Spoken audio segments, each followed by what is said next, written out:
Welcome to Sarah Wood's Tale, where stories comes alive. Please do well to hit that subscription button and turn on your notification bell for subsequent stories. This is based on a true life story. The sun was setting over the small village of Greenfield, casting a warm golden glow over the dusty paths. Grace Carter wiped the sweat off her forehead as she carried a basket of vegetables from the market. Her dress, though neat, had seen better days, and her worn-out sandals slapped against the ground with each step. As she turned the corner near the old bridge, she saw something unusual, a frail elderly woman lying on the ground, barely conscious. Alarmed, Grace rushed to her side and knelt down. Are you all right? Grace gently shook the woman's shoulder. The old woman stirred slightly, opening her tired eyes. Her silver hair was matted with dust, and her clothes, though expensive-looking, were tattered from the fall. Her lips were dry and cracked. "Water," she whispered weakly. Grace immediately set her basket down and pulled out a small bottle of water from her bag. She carefully lifted the woman's head and helped her drink. "It's okay. You're safe now," Grace said soothingly. "Can you sit up? Do you have family nearby?" The old woman, Margaret, tried to sit up but winced in pain. Grace noticed her swollen ankle and frowned. "You're hurt. Let me take you to my place. You need rest." Margaret hesitated. She wasn't used to accepting help, especially from strangers. But something about Grace's kind brown eyes made her nod slowly. "Thank you, dear. I don't have anyone here." Grace helped Margaret up, carefully supporting her weight. It wasn't easy. Margaret was weak, and Grace herself was tired from a long day, but she didn't complain. Grace's home was small, just 2 rooms, but it was tidy and welcoming. She helped Margaret to a wooden chair near the small table and quickly fetched a clean cloth and some warm water. "I'll clean your ankle, okay? It looks swollen." Margaret watched her work, surprised by the girl's gentleness. "You live alone?" "No, I live with my younger brother, Jake. He's been sick for a while now." Grace dipped the cloth in the warm water and gently dabbed Margaret's ankle. "I take care of him. It's been tough." Margaret noted the exhaustion in Grace's voice. Despite her struggles, the girl was taking care of a complete stranger without hesitation. "You're very kind, Grace," Margaret said softly. "Most people would have walked past me." Grace smiled, though there was sadness behind her eyes. "My mother always said, kindness costs nothing but means everything. I just did what I hoped someone would do for my brother if he were in trouble." Margaret's heart clenched at those words. Maybe I have finally found the right girl. But she kept her thoughts to herself. Margaret stayed with Grace for the next few days, pretending to be a poor widow with nowhere to go. Grace never asked her for anything in return. Instead, she treated her with warmth and respect, cooking for her and even offering to share the little money she had to buy medicine for Margaret's ankle. One evening, Margaret sat outside on a small wooden stool, watching as Grace prepared dinner. Jake, a thin boy of about 10, coughed softly in the corner. "You should rest, Jake," Grace said, setting a bowl of porridge in front of him. Jake grinned. "I'm fine, Gracie. Just hungry." Grace ruffled his hair and sat down next to Margaret, handing her a bowl. "It's not much, but I hope you like it." Margaret took a spoonful and smiled. "It's delicious." Jake studied Margaret curiously. "Are you going to stay with us? We don't have much space, but Grace says family isn't about space, it's about love." Margaret's chest tightened. What a pure heart this girl has. "I think I'd like to stay a little longer if that's all right with you too," Margaret said. "Of course," Jake said enthusiastically. "But Gracie, won't that mean less food?" Grace gave him a reassuring smile. "Don't worry about that. There's always enough to share." That night, Margaret pretended to sleep but watched Grace closely. The girl stayed up late, sewing a small tear in Jake's only school shirt by candlelight. She then took out a tiny jar from a shelf, counting the coins inside. Margaret saw her sigh before placing the jar back, untouched. She didn't take anything for herself. Margaret was deeply moved. Many people changed when faced with financial struggles, but Grace remained selfless. The next morning, Margaret decided to test her further. "Grace, do you ever wish for an easier life?" she asked as Grace helped her walk outside for fresh air. Grace chuckled. "Of course. But wishing doesn't put food on the table. Hard work does. If you had the chance to marry a rich man, would you take it?" Grace looked at Margaret in surprise but then laughed. "I don't think love and money should be in the same sentence. If I marry, it will be for love, not wealth." Margaret smiled knowingly. She's different. That afternoon, Grace went to the market, leaving Margaret alone with Jake. The boy coughed again, and Margaret noticed how pale he looked. "Does your sister ever rest?" Margaret asked. Jake shook his head. "She's always working, always worried about me.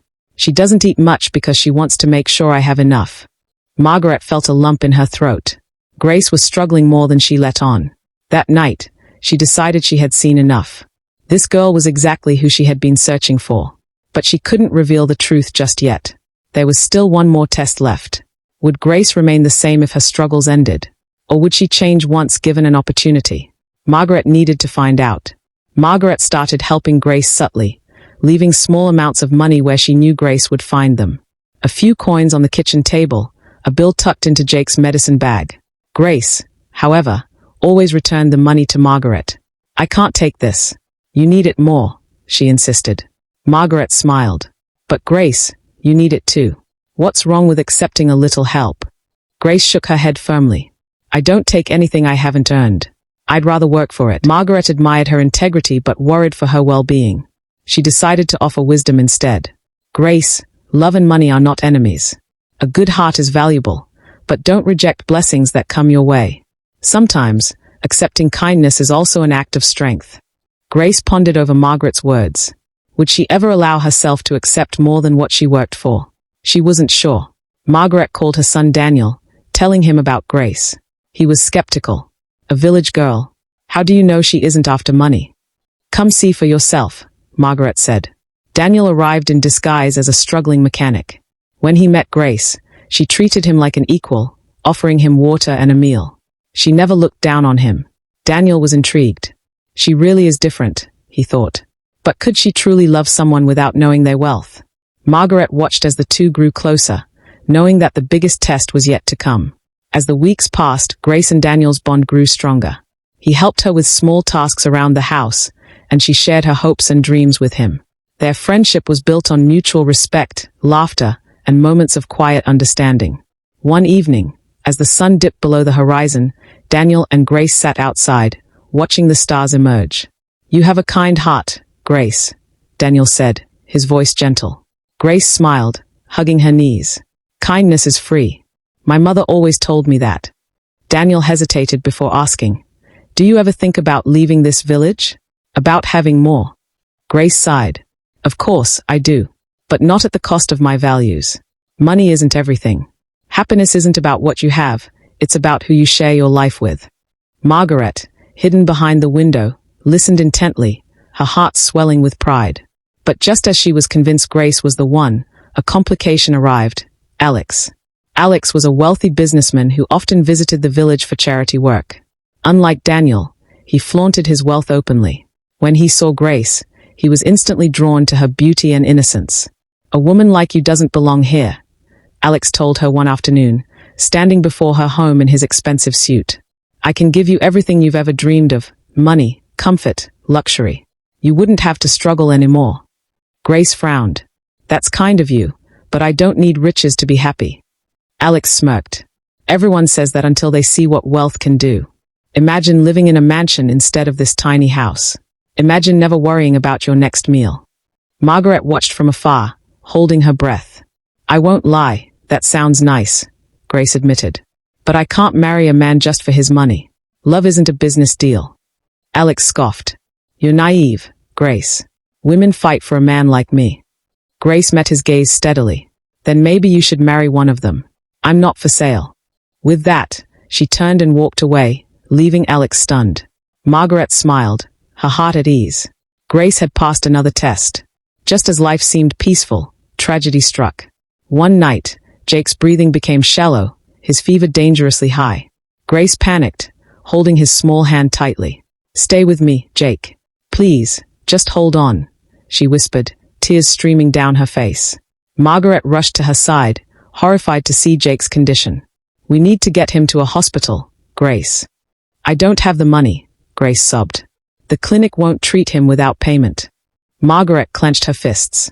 She wanted to reveal her wealth, to pay for Jake's treatment, but she had to be careful. If she intervened too soon, would Grace feel indebted to her? Would she still be the selfless girl she had come to admire? Desperate, Margaret made an anonymous call to a private hospital, arranging for a doctor to visit. But the doctor arrived too late. Jake took his last breath in Grace's arms. A piercing scream shattered the night. Grace cradled her brother's lifeless body, sobbing uncontrollably. No, no, he was all I had. Her voice was raw, broken. Margaret knelt beside her, tears in her own eyes. I'm so sorry, Grace. I'm so sorry. Grace stared at the sky, her heart shattered. Why does life take everything from me? Why is kindness never enough? Margaret placed a hand on Grace's shoulder. Kindness is always enough, my dear. Even in pain, it matters. For the first time, Grace didn't believe it. She felt empty, lost. Margaret knew she had to do something. It was time to reveal the truth. Grace had always trusted Lisa. They had grown up together, shared secrets, and faced life's struggles side by side. But jealousy is a dangerous thing, and Lisa had been nursing resentment ever since Daniel came into the picture. Why does she get everything? Lisa muttered one evening, her arms crossed as she watched Daniel and Grace talking near the village well. Alex, still bitter from Grace's rejection, smirked. Because she plays innocent. But we both know she's after something. What if the whole village knew she was just pretending? Lisa's eyes flickered with an idea. Maybe they should.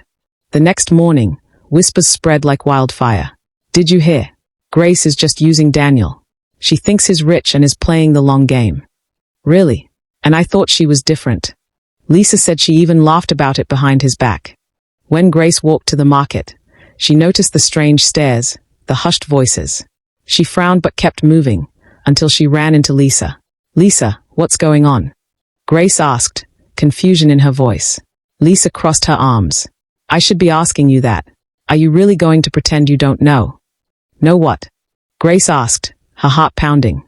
Lisa scoffed. That you've been fooling everyone. That you're using Daniel because you think he has money. I mean, it makes sense. A poor girl like you wouldn't actually love a man like him, would you? Grace's breath caught in her throat. Lisa, how could you say that? You know me. You know I would never. Do I? Lisa interrupted coldly. Or have you just been pretending all along? Margaret and Daniel stood at a distance, watching. Margaret placed a gentle hand on her son's shoulder. Wait, she whispered. Let's see how she handles this. Tears burned in Grace's eyes, but she refused to let them fall. I have never lied about my feelings, Lisa. If you choose to believe lies instead of the friend who has always stood by you, then maybe you were never really my friend. Lisa hesitated, guilt flickering in her eyes for a moment before she turned away. Believe what you want. Grace stood alone in the marketplace as the whispers continued, but she lifted her chin and walked away with dignity. Daniel clenched his fists. She didn't even defend herself. Margaret smiled knowingly. That's because she doesn't need to. The truth always reveals itself. The village square was packed. Margaret had gathered everyone for an announcement. I have something to tell you all, she began, standing tall despite her age. For weeks, I have lived among you as a poor widow. But that was a lie. Murmurs rippled through the crowd. Lisa and Alex exchanged nervous glances.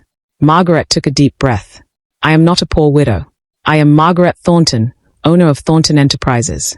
And this. She gestured to Daniel. This is my son. Gasps filled the air.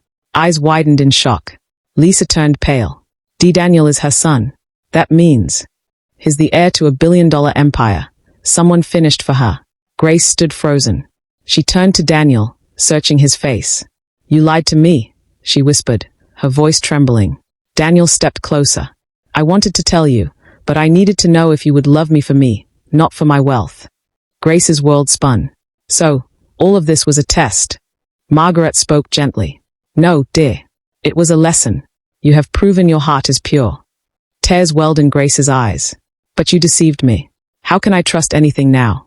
Margaret reached for her hand. Because despite everything, you never changed. And that is why you are special. Grace stepped back, her emotions in turmoil. She needed time. As the villagers murmured in astonishment, Lisa and Alex shrank into the background, ashamed of their actions. The girl they had tried to humiliate had been chosen for something greater than they could ever imagine. Grace looked at Daniel one last time before turning away. I need to think, she whispered. And with that, she walked away, leaving Daniel's heart pounding with fear. Would she ever forgive them? Grace sat by the lake, staring at the reflection of the sky in the water. The events of the past few days had left her exhausted. Margaret's revelation, Daniel's hidden identity, and the whispers of the village, it was too much to process. Daniel approached quietly, his heart pounding. He had rehearsed his words 100 times, but nothing seemed good enough. "Grace," he said softly, sitting beside her. "I know you're hurt. I know you feel betrayed. But please, listen to me." She turned to him, her eyes filled with a mixture of emotions. Hurt, confusion, but also something else. Something softer. "Why didn't you tell me?" she whispered. "Why let me believe you were just a struggling mechanic?" Daniel sighed, running a hand through his hair. "Because I needed to know that what we had was real. That you weren't with me because of my money, but because of who I am." Grace looked away. "So all this time, I was a test? A project?" "No," Daniel said urgently. "It started as that, yes. But then, I fell for you, Grace. Completely. This isn't about my mother's plan anymore. It's about me, standing here, asking you to give us a chance." She shook her head. "I can't be a charity case, Daniel. I won't marry you because your mother thinks I'm good enough." Daniel took her hands in his. "You're not a charity case. You're the strongest, kindest, most incredible woman I've ever met. And I want to marry you, not because of my mother, not because of some test, but because I love you." Grace's breath hitched. The words she had longed to hear were finally spoken, but doubt still lingered in her heart. "I need time," she whispered. Daniel nodded, his eyes filled with hope. "Take all the time you need. I'll wait for you, Grace. No matter how long it takes." Days passed, and Grace found herself reflecting on everything. She visited the small orphanage where she used to volunteer, watching the children play. Love, she realized, wasn't about money, it was about the heart. And Daniel's heart had been honest, even if his methods had not. She made her decision. That evening, she found Daniel standing outside her house, as if he had been waiting for her. "Daniel," she called softly. He turned, his heart racing. "Grace." She smiled, a real, warm smile. "I don't want your money. I don't want the fancy life. But I do want you. If you're willing to build a life together, not just give me one, then yes, I'll be with you." A breath of relief escaped Daniel's lips, and before he could stop himself, he pulled her into his arms. "Thank you," he whispered into her hair. "Thank you for choosing me." Margaret, watching from the window, wiped away a tear. Her plan had worked, not because Grace had passed a test, but because love had found a way despite the odds. The wedding was a grand affair, but Grace remained the same humble girl who had once given away her last meal to a stranger. As she walked down the aisle, she saw the faces of those who had once doubted her: Lisa, ashamed and regretful; Alex, now forgotten. But most importantly, she saw Daniel, waiting for her with love in his eyes. As they exchanged vows, Margaret smiled. Grace had proven that kindness was the greatest treasure of all. And Daniel had found a love worth fighting for. The journey had not been easy, but as Daniel and Grace sealed their love with a kiss, it was clear it had all been worth it. Please don't forget to hit the like button, comment and subscribe to get more interesting stories like this.